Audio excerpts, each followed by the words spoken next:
ইটভাটার কালো ধোঁয়ায় হুমকির মুখে পড়েছে দেশীয় ফল উৎপাদন।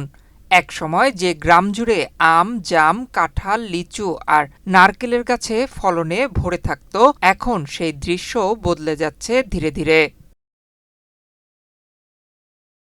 মানিকগঞ্জ জেলার বিভিন্ন এলাকায় ছড়িয়ে থাকা বৈধ অবৈধ শতাধিক ইটভাটা আবাসিক এলাকা ও ৩ ফসলি জমির মধ্যেই গড়ে উঠেছে।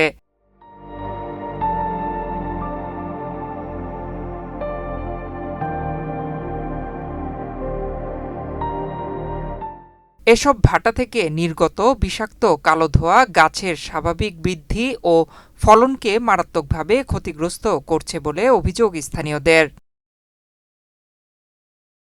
গ্রামবাসীরা জানান, আগে যেসব গাছে মৌসুমে প্রচুর ফল ধরত, এখন সেসব গাছে ফলন কমে গেছে বা প্রায় নেই বললেই চলে। গাছে মুকুল এলেও অনেক সময় তা ঝরে পড়ে যাচ্ছে কালো ধোঁয়ার প্রভাবে। বিশেষ করে ইটভাটার কাছাকাছি এলাকার ফল গাছগুলো সবচেয়ে বেশি ক্ষতিগ্রস্ত হচ্ছে। তবে যেসব এলাকায় ধোঁয়া পৌঁছায় না, সেখানে এখনও তুলনামূলক ভালো ফলন দেখা যাচ্ছে। ধরে না, ওই দোমা আসে, এই কারণে ধরে না। আমি যখন ছোট ছিলাম অনেক আম কাঁঠাল ধরছে, খাইছি, এখন ধরে না এই দোমার কারণে। ইটভাটার ধোঁয়া ফলগাছের পরাগায়ন ও মুকুল ধারণে নেতিবাচক প্রভাব ফেলছে বলে জানান মানিকগঞ্জ কৃষি সম্প্রসারণ অধিদপ্তরের অতিরিক্ত উপপরিচালক শস্য ডক্টর মোসাম্মৎ মমতাজ সুলতানা। তিনি বলেন, দীর্ঘমেয়াদে এই পরিস্থিতি চলতে থাকলে কৃষি উৎপাদনে বড় ধরনের ক্ষতি হতে পারে। মানিকগঞ্জে আসলে অনেক ইটভাটা আছে যেগুলো থেকে প্রতিনিয়ত কালো ধোঁয়া বের হচ্ছে। এই কালো ধোঁয়ায় মূলত সালফার ডাই অক্সাইড, কার্বন মনোঅক্সাইডের মতো আরো অনেক বিষাক্ত গ্যাস এখান থেকে বের হওয়ার কারণে পরিবেশ দূষিত হচ্ছে।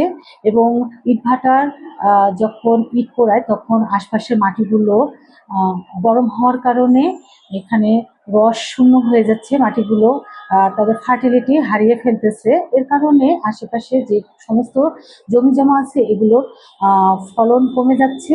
ফসলের ফলন যেমন কমে যাচ্ছে, সেরকম ফল গাছগুলোর ফলও কমে যাচ্ছে। এমনও অনেক গাছ আছে যেগুলোতে কোনো ফল হচ্ছে না, গাছগুলো বন্ধা হয়ে যাচ্ছে। এটা আসলে আমাদের ইটভাটার এই বিরূপ প্রতিক্রিয়ার কারণে আমাদের কৃষকরাও চরমভাবে ক্ষতিগ্রস্ত হচ্ছে। স্থানীয়দের অভিযোগ, কৃষি জমি ও আবাদি এলাকায় ইটভাটা থাকায় শুধু পরিবেশই নয়, মানুষের খাদ্য নিরাপত্তাও হুমকির মুখে পড়ছে। তারা দ্রুত এসব ভাটা স্থানান্তরের দাবি জানিয়েছেন।